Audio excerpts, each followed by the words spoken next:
എല്ലാവർക്കും വീണ്ടും സ്വാഗതം. ഇന്ന് നമ്മുടെ മേഘാലയ യാത്രയുടെ അവസാനത്തെ ദിവസമാണ്. രാവിലെ തന്നെ ബ്രേക്ക്ഫാസ്റ്റ് ഒക്കെ കഴിച്ചിട്ട് യാത്രയ്ക്ക് റെഡിയായിട്ട് വന്ന് ഈ അവസാനവട്ട ഫോട്ടോകളൊക്കെ എടുക്കുകയാണ്. ഗോഹട്ടി എയർപോർട്ടിൽ നിന്നും വൈകുന്നേരമാണ് നമ്മുടെ ഫ്ലൈറ്റ്. അതിനു മുമ്പ് ഷില്ലോങ്ങിലുള്ള ബാക്കി കാഴ്ചകളും കൂടെയൊക്കെ കണ്ടിട്ട് പോകാനാണ് നമ്മുടെ പരിപാടി.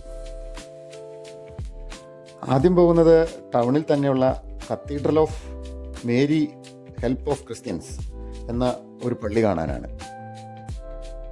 ഈ പള്ളി റോമൻ കത്തോലിക്ക അതിരൂപതയുടെ ഒരു കത്തീഡ്രൽ പള്ളിയാണ്. ഷില്ലോങ്ങിലെ മെട്രോപൊളിറ്റൻ ഓഫ് ആർച്ച് ബിഷപ്പിൻ്റെ ആസ്ഥാനമായിട്ടും ഇത് പ്രവർത്തിക്കുന്നുണ്ട്. 90 വർഷങ്ങൾക്ക് മുമ്പ് 1936 നിർമ്മിച്ചതാണ് ഈ പള്ളി. പള്ളിയുടെ വിശാലമായ ഉൾഭാഗത്ത് യേശുക്രിസ്തുവിൻ്റെ കഷ്ടസഹനത്തിൻ്റെ 14 ടെറാക്കോട്ട ചിത്രീകരണങ്ങളുണ്ട്. ഇവ ജർമ്മനിയിൽ നിർമ്മിച്ച് ആദ്യകാലത്ത് ഇവിടെ എത്തിച്ചിട്ടുള്ളവയാണ്. 1947 ഫ്രാൻസിൽ നിർമ്മിച്ച മനോഹരമായ സ്റ്റെയിൻഡ് ഗ്ലാസുകളാണ് പള്ളിയുടെ ജനലുകളിൽ സ്ഥാപിച്ചിട്ടുള്ളത്. കൂടാതെ നിരവധി ചിത്രീകരണങ്ങളും കലാസൃഷ്ടികളും പള്ളിക്കുള്ളിൽ വേറെയുമുണ്ട്. യേശുവിൻ്റെ അമ്മയായ മേരിയുടെ പേരിലാണ് ഈ പള്ളി അറിയപ്പെടുന്നത്. 1913 തടികൊണ്ട് നിർമ്മിച്ച ഒരു ചെറിയ പള്ളി 1936 അഗ്നിബാധയെ തുടർന്ന് നശിച്ച ശേഷം പുനർനിർമ്മിച്ചതാണ് ഇപ്പോൾ കാണുന്ന ഈ പള്ളി. പള്ളിയുടെ കോമ്പൗണ്ടിൽ മദർ മേരിയുടെ മനോഹരമായ ഒരു ഗ്രോട്ടോ ഉണ്ട്. കൂടാതെ വിശുദ്ധരുടെ ശില്പവും പിയാത്ത ശില്പവും ഇവിടെ തന്നെ സ്ഥാപിച്ചിട്ടുമുണ്ട്.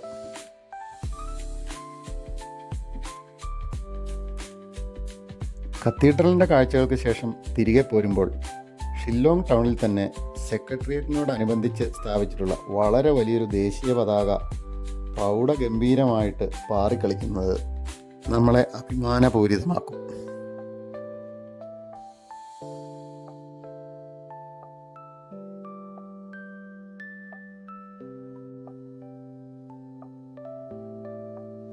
മേഘാലയ സംസ്ഥാനത്തിൻ്റെ തലസ്ഥാനമായ ഷില്ലോങ്ങിലുള്ള മേഘാലയ സെക്രട്ടേറിയറ്റാണ് ഈ വലതുവശത്തായി കാണുന്നത്.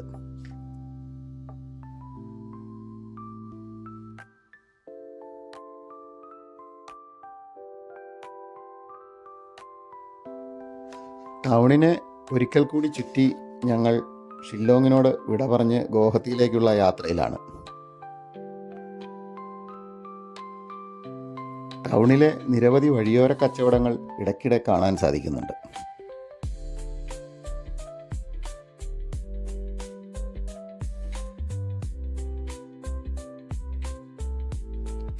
നഗരം പിന്നിട്ട് പോകുമ്പോൾ ഇരുവശങ്ങളിലും മനോഹരമായ ഗ്രാൻഡിസ് മരത്തോട്ടങ്ങളുടെ കാഴ്ചകളെ നമുക്ക് കാണാം.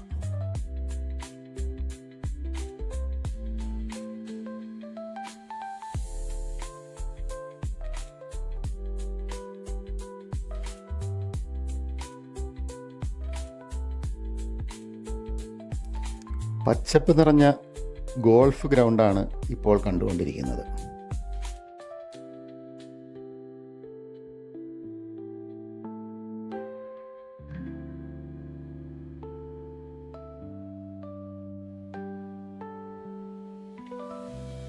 ഇതെല്ലാം കാണുമ്പോൾ ഊട്ടിയിലെ കാഴ്ചകൾ പോലെ നമുക്ക് തോന്നുന്നുമുണ്ട്.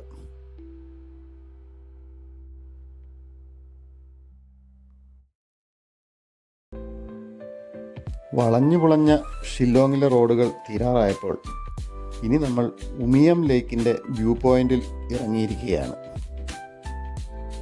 1960കളുടെ തുടക്കത്തിൽ മേഘാലയയിലെ ഉമിയം നദിയിൽ നിർമ്മിച്ച ഒരു അണക്കെട്ടാണിത്.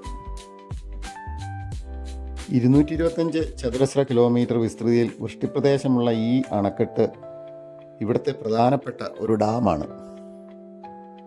വൈദ്യുതി ഉൽപ്പാദനത്തിന് വേണ്ടിയാണ് ഇത് നിർമ്മിച്ചതെങ്കിലും ഇപ്പോൾ ഇത് പ്രധാനപ്പെട്ട ഒരു വിനോദ സഞ്ചാര കേന്ദ്രം കൂടിയാണ്. വിവിധ ജലകായിക വിനോദങ്ങളും സാഹസിക സൗകര്യങ്ങളും ഇപ്പോൾ ഇവിടെയുണ്ട്. ഉച്ചയോടുകൂടി ഗോഹത്തിയിലെത്തിയ ഞങ്ങൾ ലഞ്ച് കഴിഞ്ഞ ശേഷം ബാംഗ്ലൂരിലേക്കുള്ള ഫ്ലൈറ്റിൽ തിരികെ പോരുകയാണ്.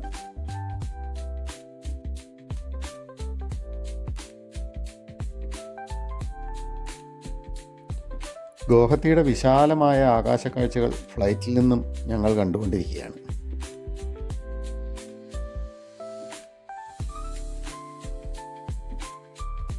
ബ്രഹ്മപുത്ര നദിയും ഇരുകരകളിലുമുള്ള നഗരത്തിൻ്റെ നല്ലൊരു കാഴ്ചയുമാണ് ഇപ്പോൾ നമ്മൾ കണ്ടുകൊണ്ടിരിക്കുന്നത്.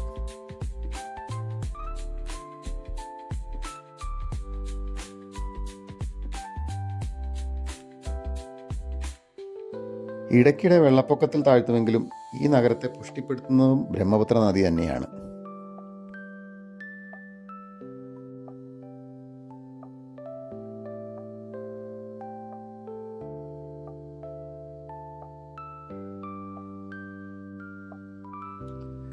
വൈകുന്നേരമായപ്പോഴേക്കും ആകാശം അസ്തമയ സൂര്യൻ്റെ സ്വർണ്ണവർണ്ണങ്ങളാൽ ദീപ്തമായിരിക്കുകയാണ്.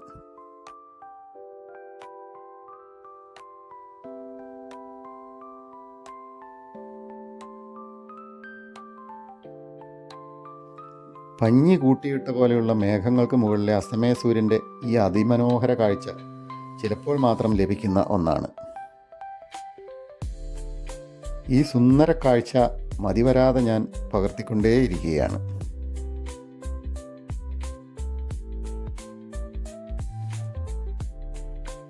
ഇപ്പോൾ സമയം സന്ധ്യയായിരിക്കുന്നു. താഴെയുള്ള നഗരങ്ങൾ ഇപ്പോൾ വൈദ്യുത ദീപങ്ങളാൽ അലങ്കൃതമായിരിക്കുന്നു.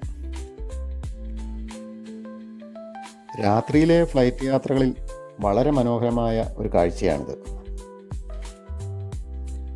വിൻഡോ സീറ്റാണ് കിട്ടുന്നതെങ്കിൽ ഈ കാഴ്ച ഞാൻ മതിവരാതെ കണ്ടുകൊണ്ടിരിക്കും. അതെൻ്റെ ഒരു പതിവുമാണ്. ഇപ്പോൾ നമ്മൾ ബാംഗ്ലൂർ നഗരത്തിന് മുകളിൽ എത്തിയിരിക്കുകയാണ്. ഇവിടെയും നഗരത്തിൻ്റെ രാത്രിയിലെ ആകാശ കാഴ്ച അതിമനോഹരമാണ്. അങ്ങനെ നമ്മൾ ബാംഗ്ലൂർ എയർപോർട്ടിൽ ലാൻഡ് ചെയ്തിരിക്കുകയാണ്. ഇനി കൊച്ചിയിലേക്കുള്ള ഫ്ലൈറ്റും കാത്തിരിക്കണം. ഇനി മറ്റൊരു യാത്രയുടെ വീഡിയോകളുമായി വീണ്ടും കാണാം. അതുവരേക്കും എല്ലാവർക്കും ഗുഡ് ബൈ.